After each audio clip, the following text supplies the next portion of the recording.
Now at 6, Kansas health officials call for a stream advisory after detecting elevated levels of E. coli. Plus, authorities investigate a massive littering violation in Newton County. And we have a live report from this year's NFL draft site in Green Bay, Wisconsin. The 4 states' most watched news starts now. The Kansas Department of Health and Environment has issued a stream advisory for Cow Creek due to elevated levels of E. coli contamination. This is KOAM News at 6. I'm Dow Quick. KOAM's Anthony Saviello joins us in the studio with details of that advisory and what's being done. Yeah, Dow, thanks. The KDHE says the stream advisory is the result of operational problems at the Pittsburgh wastewater treatment facility. The department issued the advisory today because potential elevated levels of E. coli, bacteria, and other contaminants may be present in Cow Creek into Spring River. It's important to note that residents and animals should steer away from the water and not enter it at this time. The city of Pittsburgh says on Sunday they discovered an underground pipe failure at its wastewater treatment facility. Monday, the city began repairing the failed pipe and has been in correspondence with the Kansas Department of Health and Environment concerning the incident and repair activities. So let's take a look at the affected areas. Those areas include Cow Creek right here. Here's the Pittsburgh wastewater treatment plant. That Cow Creek then funnels into Spring River. And from Spring River, it goes all the way down into Riverton at Empire Lake. All of these areas are said to be affected and contain some sort of level of E. coli. So the KDHE advises residents to stay away from the streams at this time. If you live or have activities near the streams, do not enter the stream or allow children or pets to be in the stream. KDHE will rescind the advisory once contact has been deemed safe.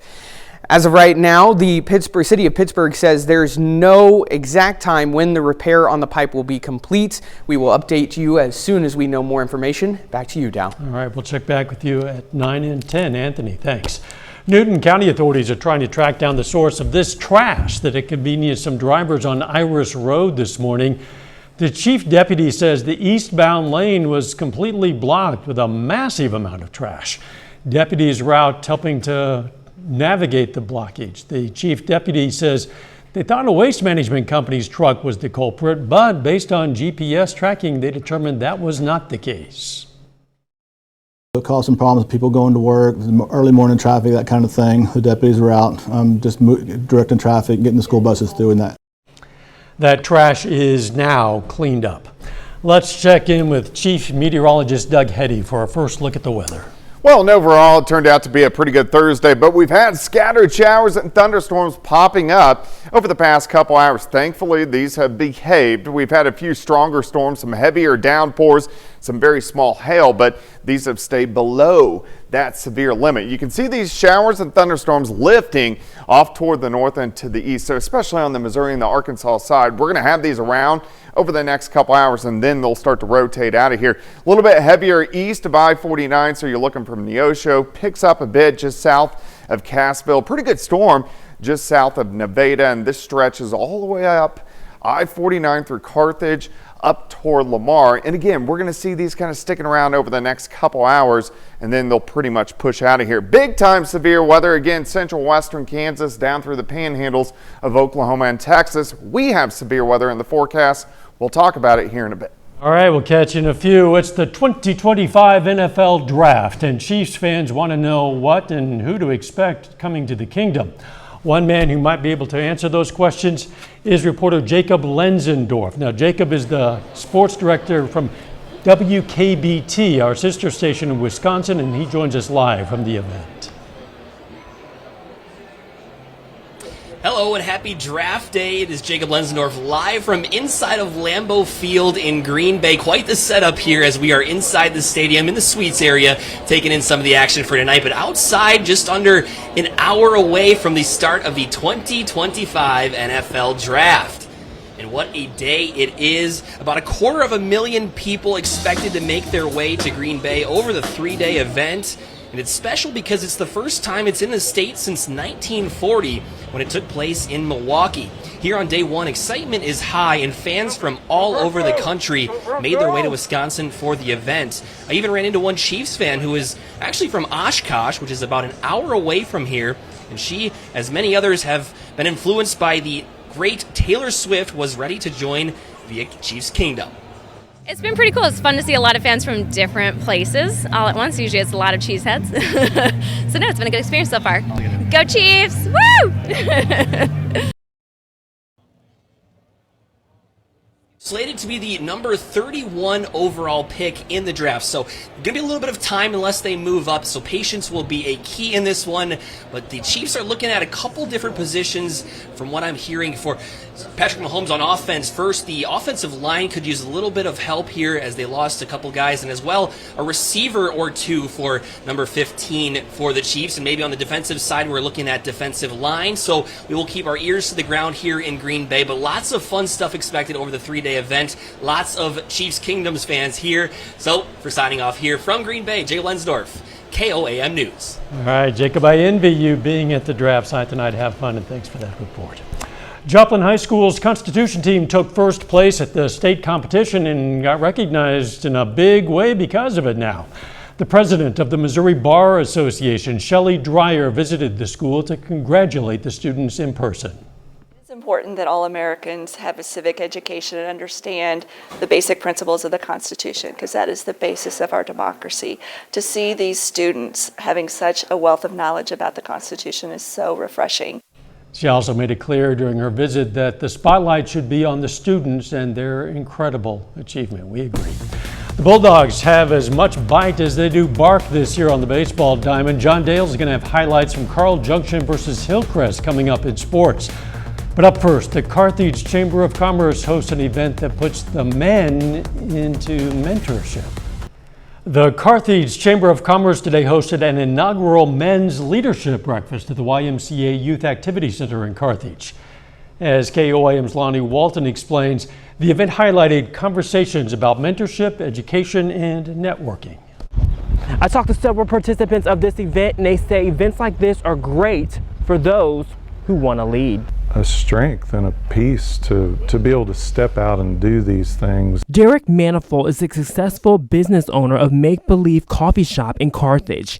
He was asked to lead this inaugural event to encourage men to be leaders. And like many, he discovered that starting his own business wasn't easy. It was a little scary starting the shops. We started right around the time of COVID and the pandemic. Attendee Christopher Palma started his digital marketing business during COVID, but he said it all worked out. Neither of us knew that COVID was going to happen in that time frame, and so it all came out at the perfect time where I was able to transition out. And that's why CEO of Carthage YMCA, Jonathan Roberts, says organized events like these help encourage men to be successful leaders like Manifold and Palmer. It's for men to get together to not only talk about the good and the bad, but also about the families, things that they may need, to just have an opportunity to have fellowship. And president of Carthage Chamber of Commerce, Julie Ream, says it's needed in the community. I think it's important for our area when like-minded individuals, the leaderships in our community, the younger generation can come together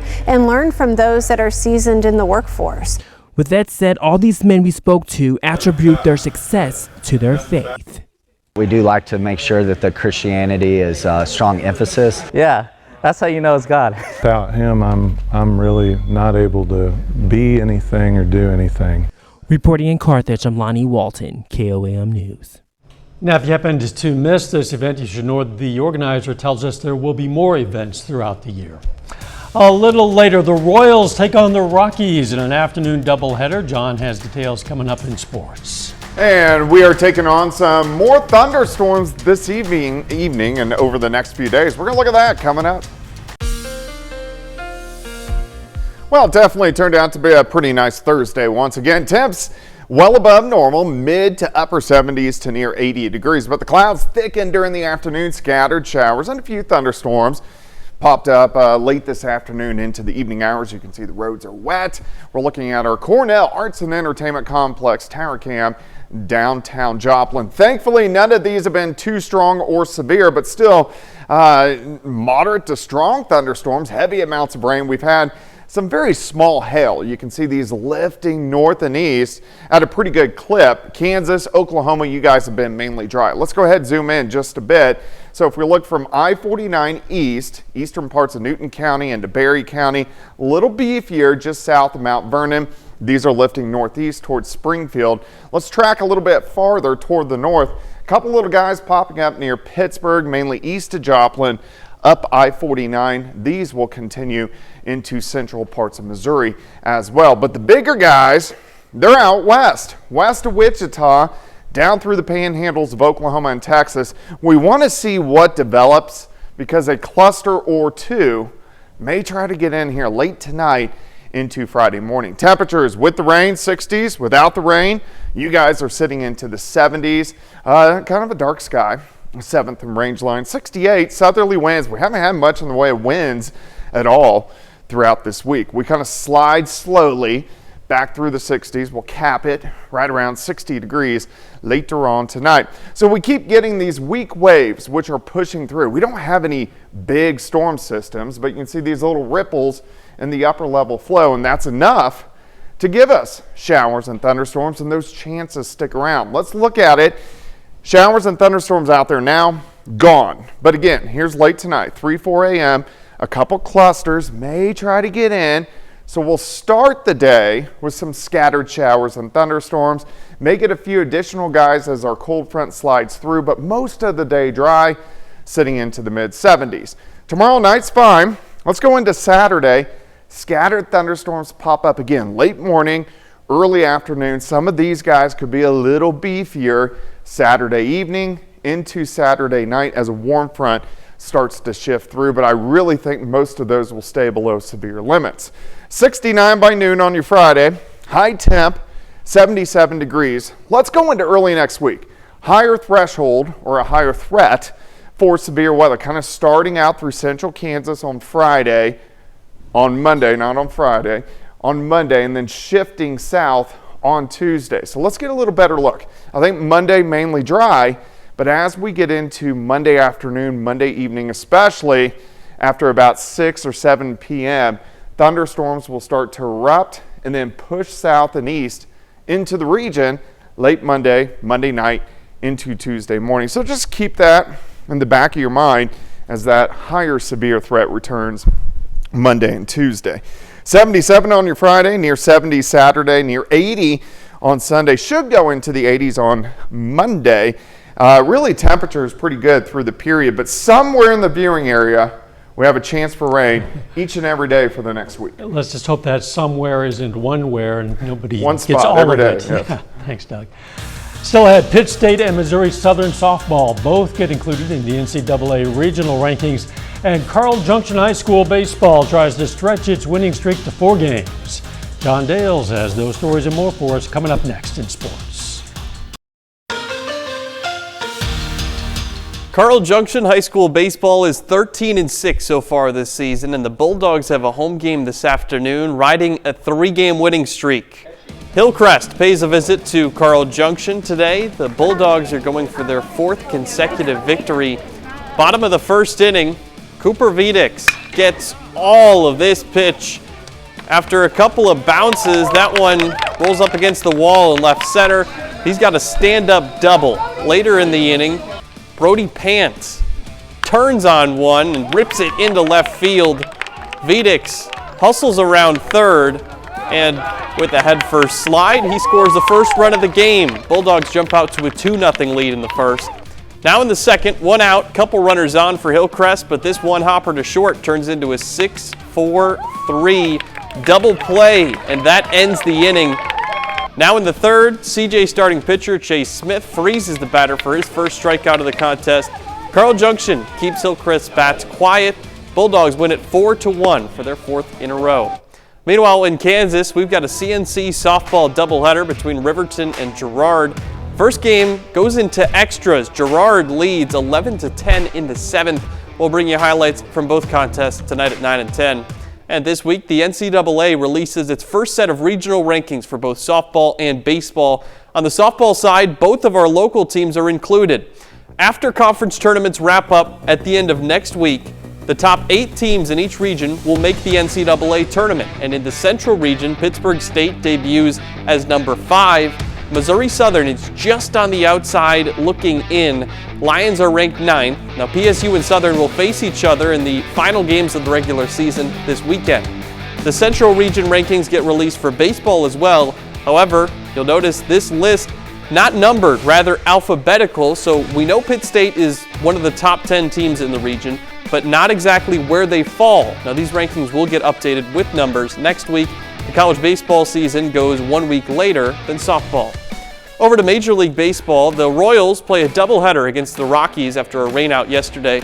And in the first inning of Game 1, Salvador Perez pulls a line drive into the left field corner. 2 runs come in to score, and Kansas City takes a 2-1 lead. Top of the second, same score.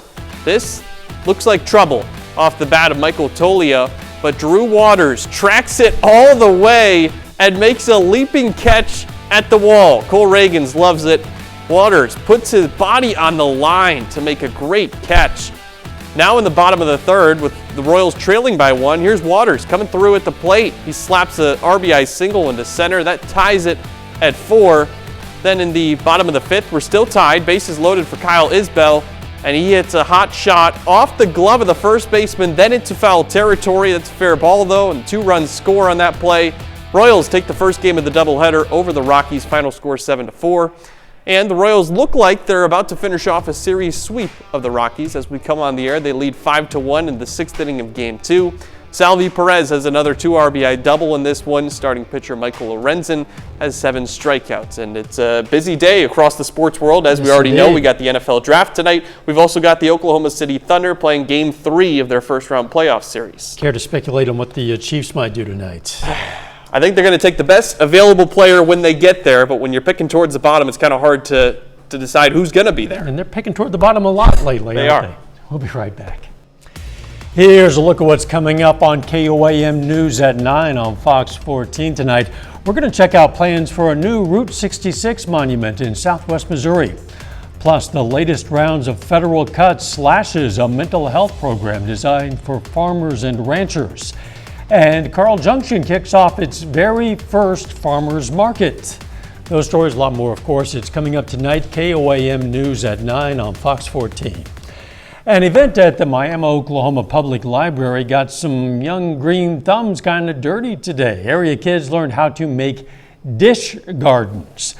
Experts from the Ottawa County OSU Extension Office gave the kids step-by-step instructions on how to plant and create their own unique botany designs. Personally, I like doing these activities. I love being able to teach kids and to watch them come back as 4-H members teaching kids. I think that's when we know we've done our jobs. That free event was open to aspiring botanists ages 4 to 12, planting a little seed of curiosity and interest in gardening perhaps, and we'll see how that grows, I guess. No edible soil this time around, though. Not this time. No mud pies that we know of anyway. The weather. All right, looking pretty good. We are going to get a few scattered thunderstorms for us late tonight into tomorrow morning, but just kind of hit and miss over the next several days. Final sports notes. Here at 7 o'clock, the NFL draft gets started, and then 8:30, the Game 3 between the Thunder and Grizzlies tips off in Memphis. All kinds of stuff going on. Thanks for joining us. We're going to see you right back here for KOAM News at 10. Let's make it a great evening.